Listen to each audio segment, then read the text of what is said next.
නියත වශයෙන්ම අපි පෙර තිබූ තැනට වඩා හොඳ රටක් ගොඩනගනවා.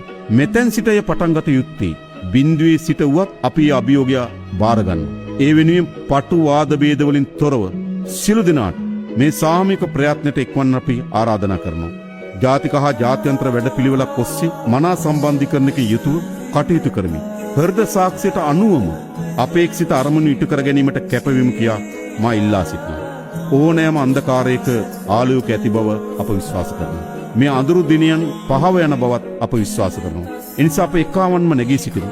මේ කඳුළු සලන පාරාදීසය සුවපත් කරමු. දීප්තිමත් දිවයිනක් ගොඩනගමු. සියලු දෙනාටම තෙරුවන් සරණයි. දෙවි පිහිට.